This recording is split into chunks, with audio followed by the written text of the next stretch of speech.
We're already at the British Grand Prix, and Tim is hanging out somewhere, hiding from the throngs of fans in a old barn just outside of the track. Tim, for whatever reason, I now can't hear you. There you can are. you hear me now? All right, perfect. Sorry, I hit mute. I hit mute on my end. Wait, okay. Before we get started. Okay. Adam, you saw the F1 movie. I did, with you and DZ, and man, I turned to Tim after the movie and I was like, that movie is going to make $80 bajillion. I friggin' loved it. And I also thought it was stupid. And I loved that it was stupid. I have a low bar for entertainment, though. And I fully admit to that. Like, I am not a movie connoisseur. I want to go. I want to be entertained. And I want to enjoy. And you know what? To be honest with you, Tim, I don't want to feel a lot of feelings either. I'm not a Curious Case of Benjamin Button type of movie watcher. Life is emotional enough. I don't need that shit. But I got to tell you, I really, really loved it. And I thought Brad Pitt's character was, there's like something very charming about him. I thought Carrie Condon, though, I think she carried the movie. She was like sort of the heart of the movie. And as much as there's so much in that movie that you're like, well, that would never happen. It's a movie. Yes. So I think if you go with the expectation that you're going to have a good time, I did sit next to Tim, and there were a couple scenes where Tim literally put his hands, his face in his hands, and he was like, oh my God. And this is the second time you'd seen the movie, but I'm so glad we went together. I'm glad I went a second time because I think my opinion on the movie has changed just a tiny little bit because obviously we had my girlfriend came with us. And who I love, by the way. She was so nice. Tim's girlfriend is lovely. I just want you all to know that. Thanks, buddy. And DZ brought his partner as well. Yep. And so he was kind of in the middle of Jasmine and Elodie, and I was beside Jazz, and then you and I were sitting beside each other. Yeah. And Jazz just kept being like, ooh, ah, ee, ha, ha, ha, ooh, oh, I can't look at my, oh. And I'm like, okay, she's really into this. I'm like, all right. I mean, I guess I can kind of get into it too. I'm like, I just need to bring my bar for movies way down. That was my problem. That was my issue. And you know what? I ended up having fun. I had a good time. I'm glad. It's a great movie to go with your friends. Is it going to make you question anything about your life, or it's not 1984, it's not Lord of the Rings, it's F1 the movie. It was better. It was actually better the second time. That's great. Because I'm going to take it my wife. So do it. Yeah. Because you know what? The one thing I'll say too, and I know we got to get into George Russell and Max Verstappen here. The way the racing scenes are shot are genuinely incredible. So yeah, it's so good. And that's, Tim, as somebody who's never raced a car, and I know you've done it, all your life. That's all I want to feel. Yeah. I want to feel like I'm racing. I want to feel like I'm in it. I want to feel because those guys are sort of they're like astronauts and rock stars. It's sort of a weird thing with Formula One drivers. And so I wanted to feel that in my bones, I got you, Adam. So it was good. Now, your partner is an actress. So what did she think of the acting? I have to know. Okay. So she was like me. She loved Javier Bardem. Oh, he was great. He was great. She loves Carrie Condon's character. Me too. She really liked Carrie Condon a lot. She thought that she was one of the best parts of the movie. And she actually liked the front right wheel gunner as well, that lady as well. And who else did she really like? She obviously likes Brad and all that. Everybody likes Brad, right? Brad's looking handsome. Now, the rumors out there, Tim, is that Brad had a $150,000 facelift before this movie. So he got it done right. I mean, he looks good. He did. I don't know how or where, but yes. She, I mean, I think it's the same as you, Adam, where it's she didn't have to think as much.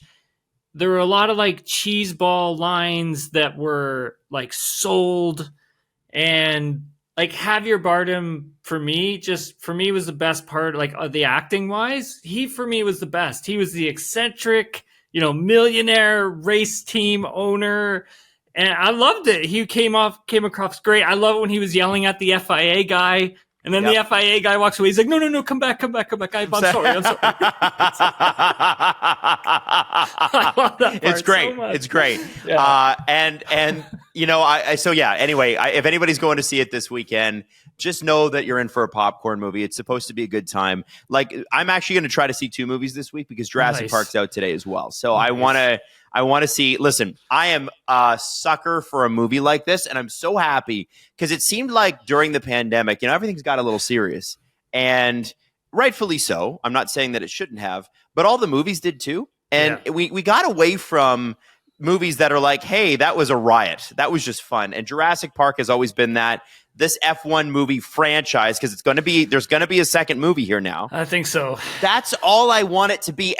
And I think when you get into like Fast and Furious, which Tim still has not watched Tokyo Drift, which is so sad because Tokyo Drift, Justin Fisher, who is our social media coordinator at SDPN, told me, he's like, you're going to like Tokyo Drift the most. And he's absolutely right. Tokyo Drift is the best one of the entire Fast and Furious franchise. But what happens later on is it gets so away from the cars and more about like Tyrese in space that you're like, dude, give me a little bit of realism here. Just a little, You know what I'm saying? So I feel like the F1 movie does a good job of a lot of fantasy and a little bit of realism. Does that make sense? That makes total sense. And you're 100% right, Adam. You're 100% right. And Lewis Hamilton, by the way, his production company is a part of this. And so this is just their first movie. This is the best opening movie for Apple films all time. Now, relatively young, group of, I think they've only done 6 movies, but, Killers of the Flower Moon never made their money back, although it won a ton of awards. Argyle was a huge failure for them in terms of monetary success. Wolf this is us as well. Yeah, I got to think for Lewis and for Apple, this is not the end of it. And I do wonder if Apple goes for the American rights next year when they're up at ESPN. It just seems like they're pretty hooked in with F1. Well, they're already up, right, Adam? I mean, this is the time. Oh, this is the negotiating window. This is the negotiating window that we're in right now. So we'll see what happens. But honestly, I would. I don't know anything. I don't have any inside information on the broadcast rights side of the sport. But if I think about this from the standpoint where, what happened to other sports when they went streaming, and where are they now? And I use MLS as sort of an example. Like, I don't know if that deal with Apple really helped MLS much. It doesn't. Yeah. And then the other part of it is like WWE. Now, where was it when it went to Netflix, and now where is it now? And I still feel that like WWE is still in that same viewership threshold, which is quite high, but I don't feel like it's taken it's gone up another level. Yeah. I agree with that. I don't know, like, if streamers is the way to go just yet. Only because I think if you have a broadcasting arm, so we'll use, I don't want to leave anybody out here. I mean, we'll just leave it on ESPN for now. Let's just say it's on ESPN.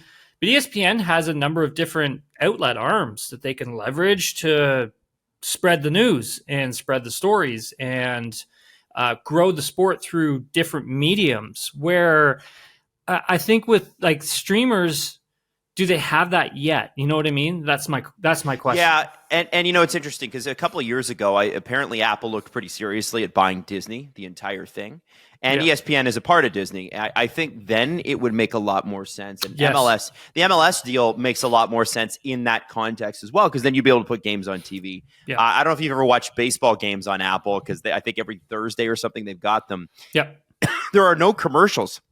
But they still go to break, and then they just do this weird, awkward pan across the field with no announcers and no commercials, and it's odd. And I think so. The other thing you got to remember too, like and not you specifically, Tim, but anybody listening to this, is that when a sport goes to a streamer like a WWE has 40 years of hardcore super history, right? Like they've got built-in fans that were buying pay-per-view. Their audience is coming with them. Mm-hmm. And Netflix now has the ability to do live event programming too, which they were terrible at for a while.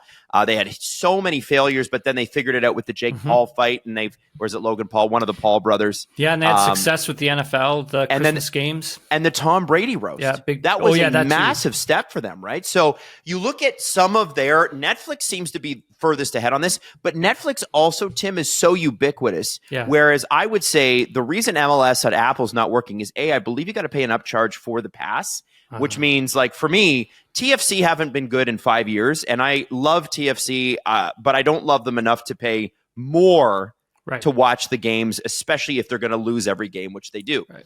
And I think, secondly, the Apple section, how much they own of the actual entertainment landscape in the streaming, is just perhaps not big enough for Formula One to go, yeah, this is a good idea. ESPN is in more homes than Apple is. Just is. So, yes. So it'll be 100%. interesting. It'll be interesting. But anyway, we'll shift from that. We'll shift gears, paddle shift gears. By the way, there are no gear shift and speed up moments in the F1 movie. Thank God Lewis Hamilton was there for that. Yes.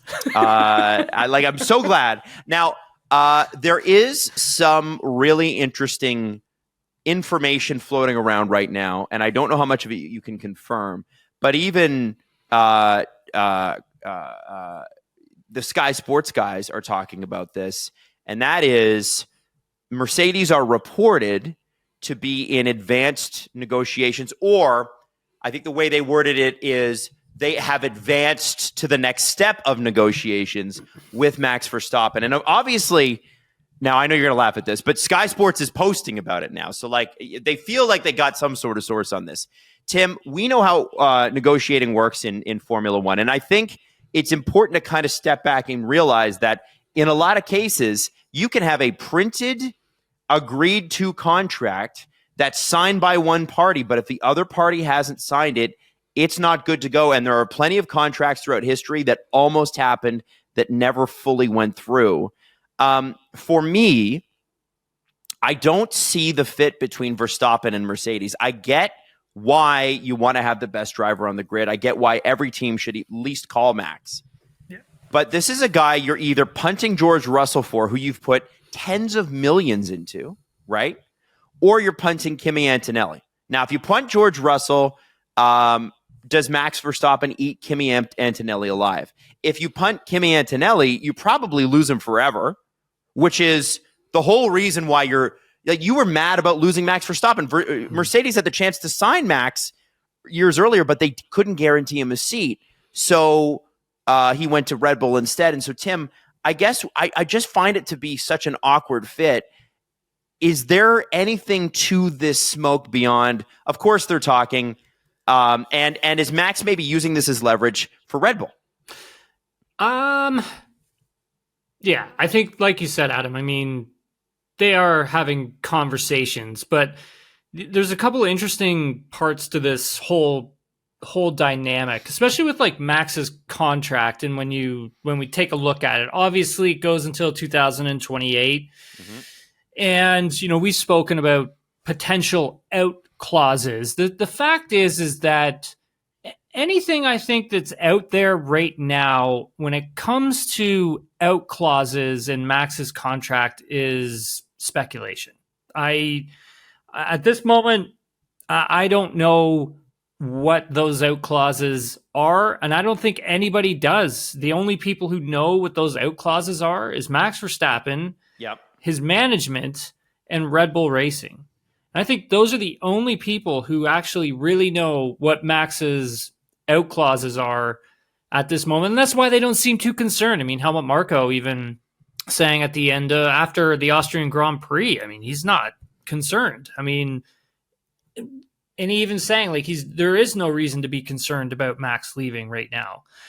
I think when Helmut's out there saying stuff like that as well, then you tend to believe him because he really doesn't ever sugarcoat things, does he? Right? He gives it to us straight. Sometimes a little too straight. Yeah, sometimes a little. Yes, yeah, good point. Very good point. Yeah. There's a number of other different ways you could kind of look at it. Like, is this a play to maybe drive down George Russell's cost? Like how much he is being paid, or maybe things that he doesn't want to do off track, but they want to add on to those off track, whatever sponsorship obligations, whatever it could be. Mm-hmm. I think when we take a look at long-term stability, maybe for George and also for Max, George is obviously going to want something that is going to have that length of stability. He's at the point now where I'm not a 1-year guy. I am a 3+ year guy. That's what you signed me up to now, because that's where I am. He has leveled up. I mean, this season in particular shows that. And then for Max, it's more along the lines, I think, not 2026, but 2027, and letting the landscape of the new power unit regulation, new car regulation sort of settle in, and seeing what that landscape is. Where are the competitive power units? Does Mercedes have the best one? Does Red Bull have a competitive one, right? Those are a lot of questions that are still circulating out there. And at this moment, no one really knows. The only thing that we do know is that Red Bull has bled a lot of talent over the last few years. And can they get that talent back in some form or fashion to make up for what they've lost? It's going to be really hard for them to do that. And so I think for Max, also, he's looking at that, where it's how long can this team stay where it is right now? And is it going to get worse, or is it going to get better? Right. And those are the questions he's playing with right now. Like, do I leave, and do I believe that is the right move because this team isn't going to get any better? They're only going to get worse. Or is it, we need to see where the power unit shakeup is at the end of 2026 and then make a decision. I kind of am leaning more towards that, because I've heard from a lot of folks that I've talked to, it does feel like it is a little bit more of a longer term 2027 type of a play. But again, at this point, Adam, the only people who really know, and I've talked to some people who are very well connected, the only people who really know is Max, his camp, Red Bull Racing, and Toto Wolff. Yeah. And you know what, Tim? I mean, obviously teams flirt with people all the time.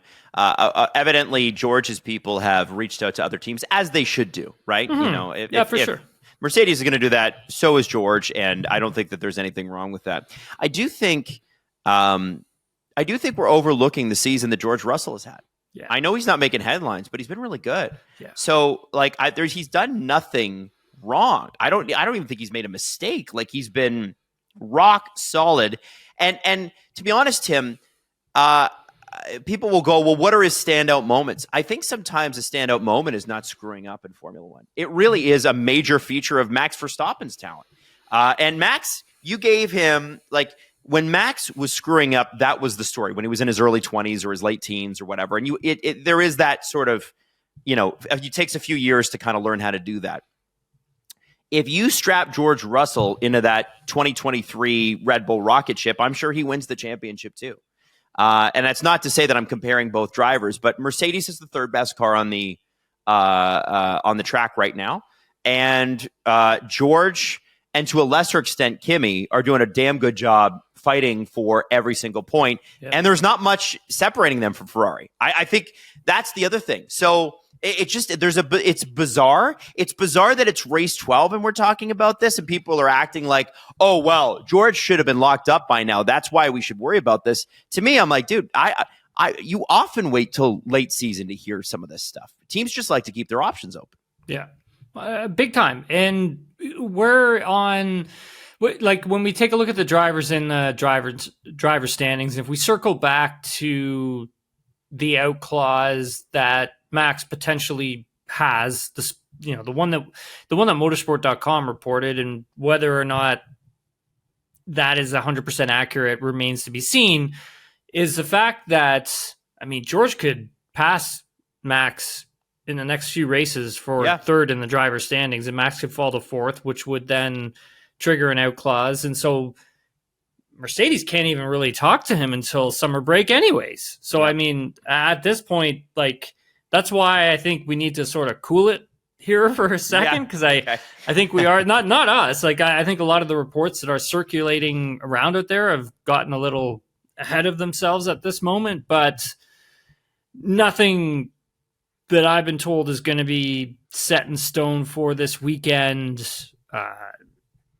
If anything, Adam, I think this is more of a longer term play, but I'll find out more tomorrow, or I'll find out more over the weekend as well. And so I think at this point, Adam, it's just speculation, and we'll keep it at that for now until I dig up until I've been able to dig up even more information on it. Hopefully on Sunday or Monday, whenever we record our next podcast, Tim, you'll have heard something on the paddock. It's George Russell in Britain. Obviously, there's going to be something floating around out there. Well, I honestly thought that there was going to be something with George and the team potentially this week. That's what I thought. This would be if they were going to renegotiate and sign off on something now. I thought this would be the perfect time to announce it coming into the British Grand Prix. So we've got some pretty big news regarding Cadillac and their promotion of their future. It's a weird thing to say, but we'll kind of get to that after we do our little track drive through with Tim Hauraney right now on Nailing the Apex. All right, this weekend at Silverstone, and we're reporting this early because Tim is actually going to Silverstone. I am. As you do most years. I do. And you love this track. You love going. The one pain in the ass thing about getting to Silverstone is getting there. Right? There's one little road in and one little road out. It's, actually, you know what? Considering how many people attend this race, which there is a lot of, they do a good job of getting you in and getting you out, for the most part. It's like trying to find a spot to stay that is a little bit challenging because there's no like hotels that are close by.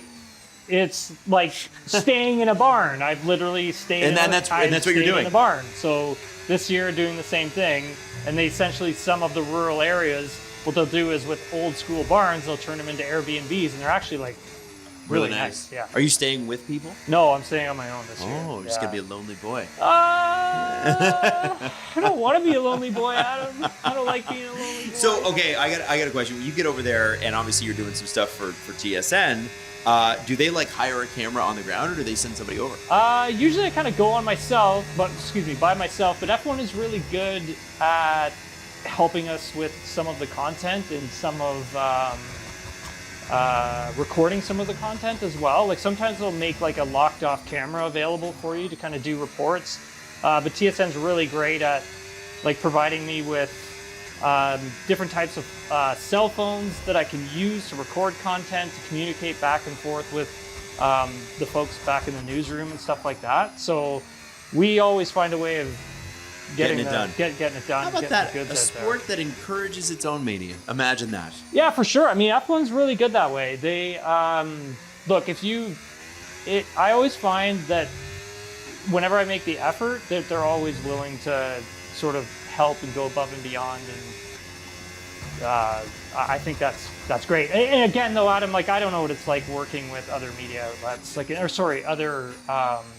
sporting outlets. So they're not always this way. I'll just put it that way. Sorry, yeah. Like you guys, like Jesse and yourself would know, and Steve would know better than I would. Yeah, it's sometimes it's a bit of a challenge with the F1 sort of thing. Obviously, with the movie coming out and Drive to Survive for the most of the last decade or whatever, they very clearly want to do outreach and get to more people. Yeah, so, for sure. Tim, when we roll back around here, I want to go through the various corners of this race. Sure. But what is it generally that people love so much about this, specifically the drivers? The drivers just love the high-speed content of this entire track and some of the technical bits as well. Obviously, it's changed over the years. They have done some restructuring to the track and stuff like that. How is that invalid? Give me a break. That is such... We could always just turn that off. Maybe should turn that setting off. So annoying. Okay, sorry. Then let me continue. The drivers love obviously the high-speed sections of Copse, Maggots, Beckett's. Even coming into like coming into here, like it's driving the car in and out of the corner. It's an incredible lap, really. I mean, and this is sort of where like an F1 car really comes to life, I would say. Because of all the downforces on the car, you really get to utilize it here. Right. So here we go, starting a lap, all fresh. I think it's going to be invalid, but sure. The last one was invalidated, not this one though. Okay, so and obviously we don't have to go full time trial here. I love when you stop and you start and whatever. Okay, all right. So let's talk about some of these corners. Yeah, so this is a complex sort of section here where it's a little frustrating because you're not actually going full tilt through these two turns that I'm kind of in between of at the middle, at the moment. And essentially, you kind of want to get the car just sort of settled and roll your way through it. It's kind of frustrating because the whole lap is really fast, but when you get to these technical bits, they really slow you down. And so essentially for here, it's always making sure you're getting back on the power as soon as possible, as aggressive as possible, but also making sure that this is like one steering input through a lot of it, because you're going to trim so much speed when you're going through some of these sections. For here, it's kind of interesting. Like I'm still trying to figure out the amount of speed I can carry in, because you can actually carry in a bit more into this section. Like you can carry speed to about here, and you kind of want to diamond this section. And essentially, what does diamond mean? Yeah, like you want to drive straight in, and then essentially you kind of want to take the car and go like that. So it's a hard cut. Yeah, pretty much. So like we're out to here, and you're carrying speed, but then you want to cut right in, and you want to make sure the car is settled enough and the trajectory is just spot on so you can get back to full power. And as you're getting back to full power, if your trajectory is like spot on, you should be exiting like we did here out to this green sort of spot, like your left-hand tire. And you're really leveraging what you have available. As much of the track as possible. But again, if you sort of screw up that second phase of the corner when you're turning in, like you can easily go off and into the wall, like no problem. So it's very like technical in that respect, and you're also, you're hauling ass. Right? Yeah. Like you're friggin' flying. So once we get back up to speed, we're gonna get to another really, really fast part of the track. It's one of my favorites. This never used to be flat, but it is flat. So Copse flat out through here. You're in 8th gear. As you come up to this Beckett's complex, for the first part of it, the car can handle going over quite a bit of the curbing. You want to straight line this as much as possible, so you're not trimming speed when you're turning the wheel, right? Because every time you turn the wheel, you're going to scrub speed. So these two sections here can pretty much be straight lined, and you're carrying speed, you're full throttle, you take a lot of that curb as well. And coming into here, it's the turn in that's just so important. Like you want to make sure you're turning in and sort of getting as close to these, I'm kind of on them, but as close to these orange curbing here. Yeah, as possible. As possible, because essentially, again, when you make that one turn in, it's a little early, and where we're positioned in the car, it's actually a little bit blind. So the drivers really need a good reference to actually see when to turn the car in, because you're basically going flat out, like 8th gear, whatever. But once you've committed, it's then apexing and then getting on the brake, like peak pressure really quickly. And then you want to make sure the steering wheel is straight when you're braking, and you're going down probably, so far I've gotten it around 4th gear, carrying the speed. But you want to be back on the power, full throttle, as early as possible coming out. But the only problem with that is that if you get too aggressive with it, if you're on the power too soon, you can easily come all the way out to here, right? And then your lap time's you're toast, right? Yeah. You're going over the grass. You're probably going through the DRS sign. Yeah. So it's it's one of those fine lines that you're trying to navigate coming out of there. Got it. And so that's what makes it such a challenge. It's extremely high speed, but also the particulars of the corner are really important. For coming up to here, again, you want to drive the car in as hard as possible. But again, a little bit of the brake, downshifting, and it's real easy to understeer and go off track here. Super easy to do that. So it's, again, making sure your references are proper. And then I've been overcooking the brakes a lot coming into this section. It's just so slow. It feels like, and it probably is, the slowest part of the racetrack. And this is the last sort of corner before the straightaway. Essentially, and you're all juiced up because you've gone through all this high-speed content that you're just like, you kind of want more. You want to blast through like this. You just want, you're just really aggressive at this moment. And you're just wanting to attack everything that you come to here, and you just can't do that. You have to remind yourself to brake a little earlier, downshift into around second gear, make sure the car is stable. Again, like a fiddly bit, right? Just really slow. You're waiting for this to end so you can get the hell out of the corner and then flat out all the way through here. But again, turning the wheel, knowing when to turn it is very crucial, because the more you turn it, the more speed you're going to scrub off the car. Through here, since we never really talked about it, this is the first kind of corners. Yeah, these are the first corners. Since this is such a technical part of the track, it's flat out through the first corner. But as you're coming to here, it's still flat out. You're still in 8th gear. But the problem is that if you're turning the wheel too much, you can hear the engine start to sort of like die down a bit, and you're like, oh, I've turned the wheel too much. So you always want to make sure you're just putting little tiny inputs into the wheel. You're turning in back there, but you're holding the steering in one position. So the car is going to come out to probably like around the middle of the track. You're still holding the wheel here. And since you're still holding the wheel in this one spot, it's going to come right back, and then you're going to straighten out just a bit so you can have perfect straight line braking into this turn. And when would you start braking? You're braking at 100 or 50 yards? I'm using this right here, this little chunk. So about 75. Just before the black little checker square. I'm braking hard, very hard, in a straight line, as late as I can, and going down to, I'm going down to 4th gear. And then as I'm turning in, I'm using the engine braking to slow me down a little more. So I'll go down to 3rd around here.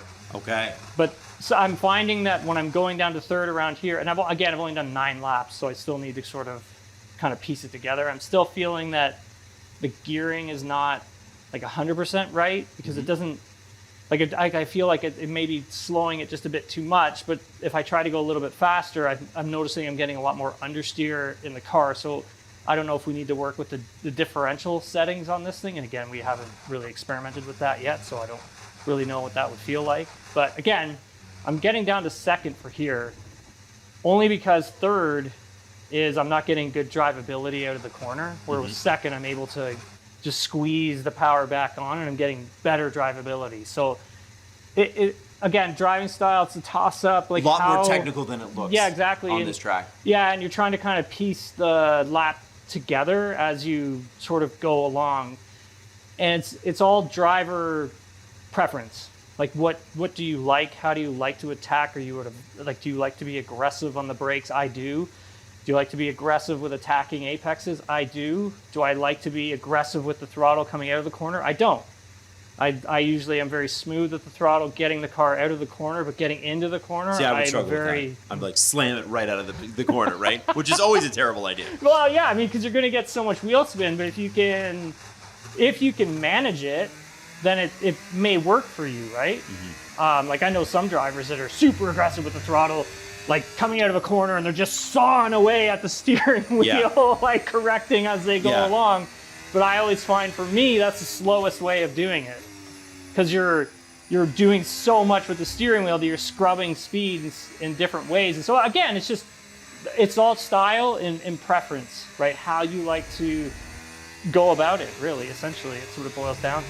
Got it. Okay, let's do a lap here, Tim. See how the finish strong here. Well, we'll finish this, and then we'll try and put a lap together. But again, like I said, it's complex. Trying to put the lap. And the funny thing is with this track that I'm finding is that a lap is, even though it's long, it doesn't feel like it. If that makes any sense. Like it just feels like it goes by very quickly. I always forget to hit the DRS. Always. This doesn't even matter. See, I've been trying to convince Adam that he's got to go to this race. I know. I do. It's on my bucket list. It's on my bucket list. I would die to go to this race. Even I would sit in the rain all day. I don't care. It usually gives us a little bit of weather. For sure. Okay, so here we go. Coming around the corner. All right. And we're off, and it's a serious lap. And by the way, Tim has done 2 clean laps in a row. They just happen to be the slowest laps he's ever done. So good for you, Tim. We're happy for you. So where's my medal? My participation? Well, I mean, listen, the EA Sports will give you one if you get through this third one, because it's EA the 3 in a row. Sports, do you hear that? Adam says you're supposed to give me a medal. That's I right. want my medal. So, yeah, I guess throughout the weekend, Tim is going to be obviously coming through with updates. And it's important to know, obviously, that we have our mid-weekend podcasts back every single weekend. So right after qualifying, Tim will try to get some sort of recording done as soon as possible. It's difficult to do because you got to leave the track to do it. Yeah. But, while you're there, obviously we're going to get a full sort of upload and download of what is happening on this track. Do you have a sense of what kind of cars are going to do well here? Is there any sort of change in the field, or it should be sort of what we expect? If it's cooler, I'm going to be interested to see. Fuck! No, invalidated lap. There's no way. There's no way. No, I.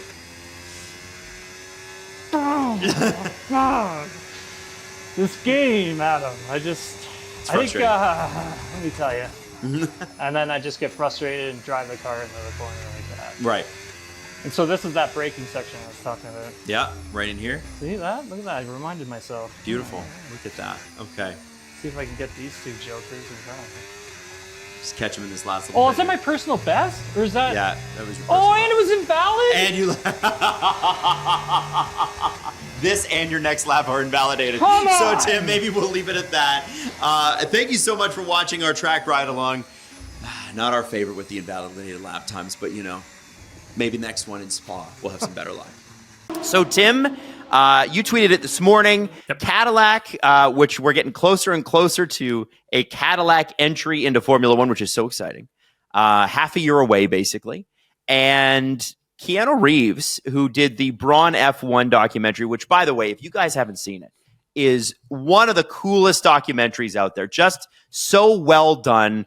And Ross Braun is such a badass. Like, I just love him throughout. He's amazing. There should be just a Ross Braun documentary. Like, I was thinking, like, I want to know more about his Ferrari years and then his Braun years and then his years with Formula One. I'm sure one will get done eventually. But what a guy, man. Yeah. Crazy strategist. Absolute mad scientist, so I love him. Keanu did such a great job with that, and he's a huge Formula One guy. He is going to sign on to narrate basically a Drive to Survive, but for Cadillac, Tim. Yes.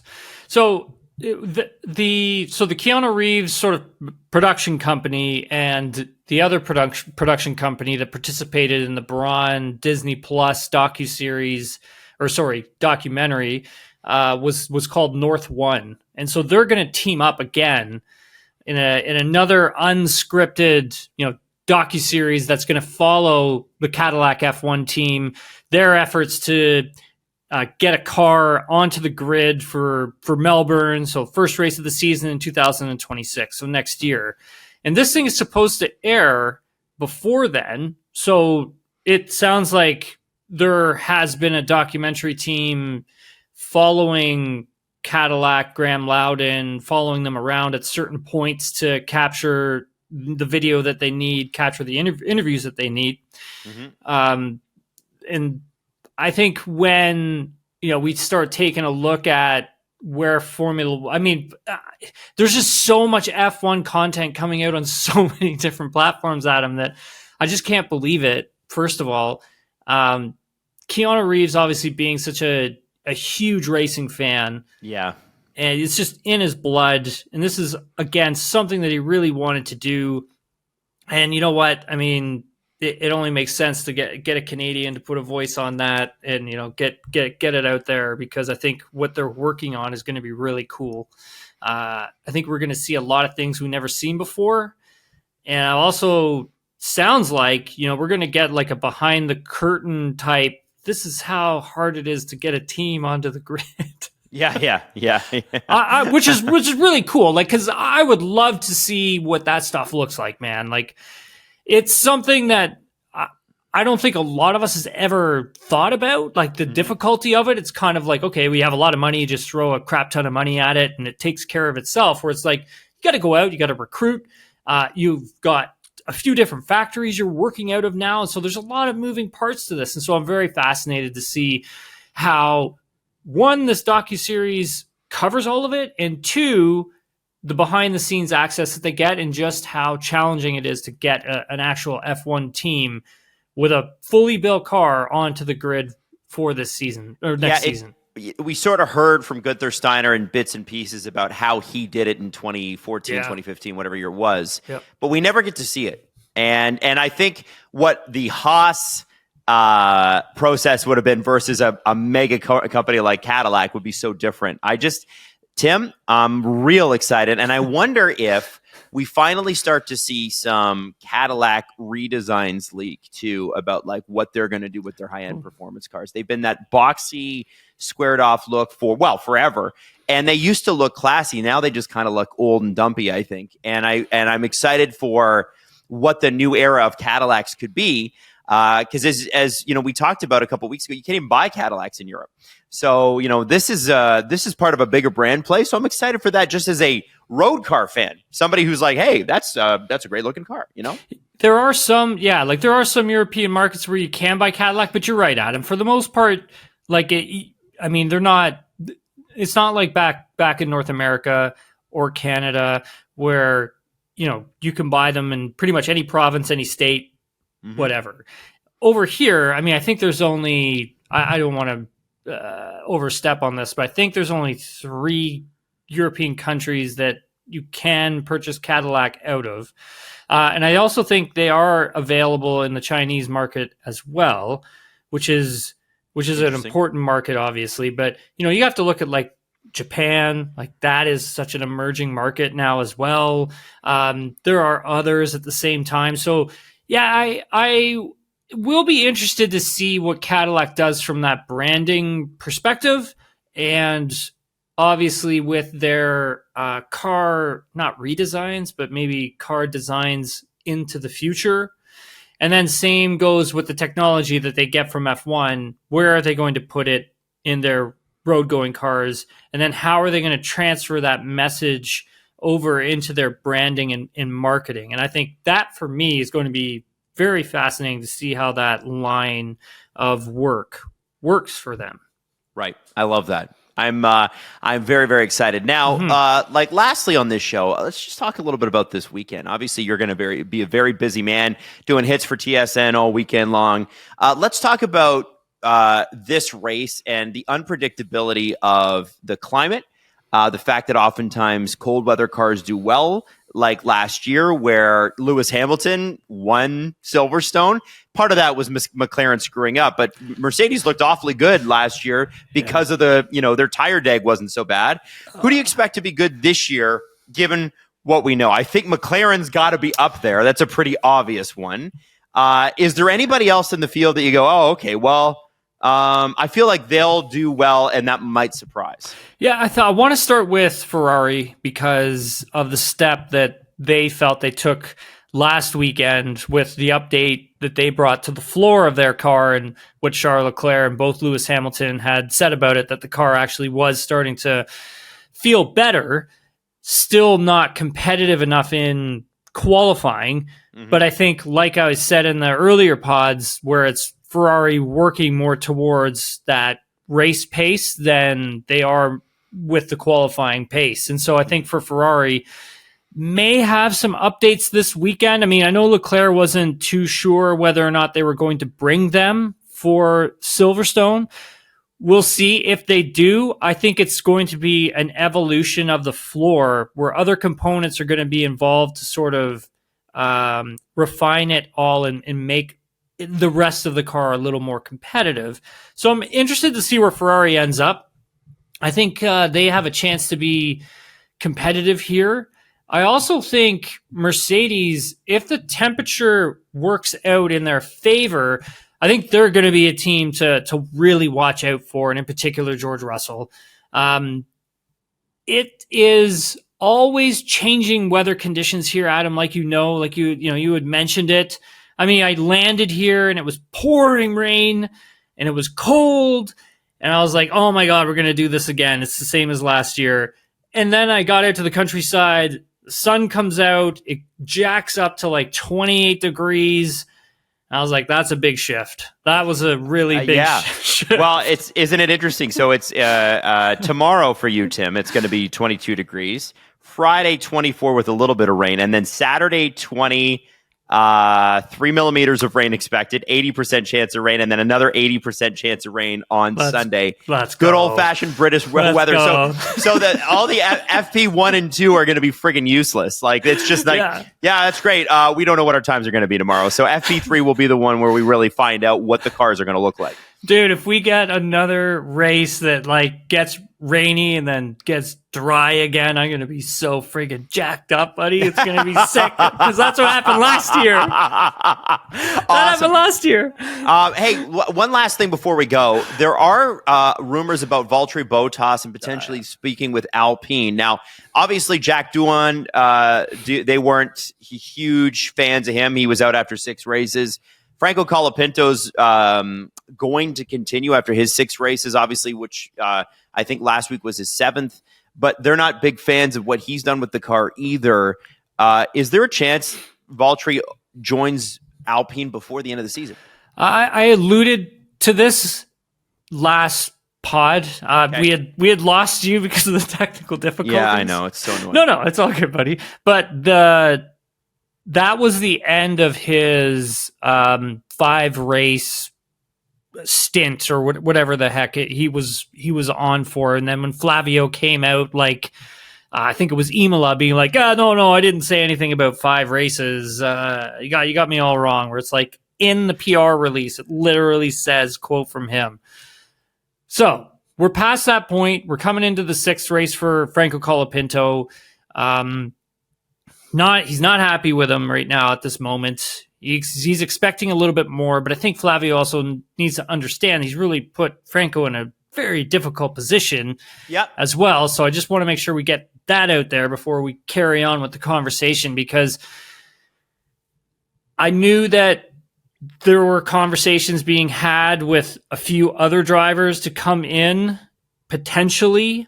Mercedes, with Valtteri makes a lot of sense when Alpine is going to be purchasing power units off of Mercedes next year. And essentially, in a way, if you're buying power units from Mercedes, some teams actually get access to their reserve drivers if they ever need them in a crucial moment.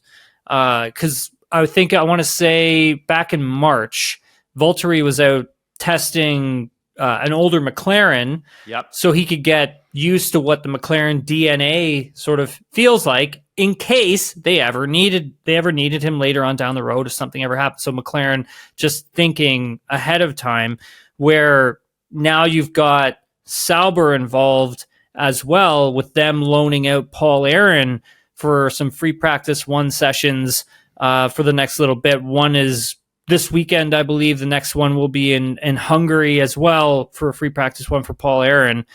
And so again, just sniffing around, seeing what else is out there.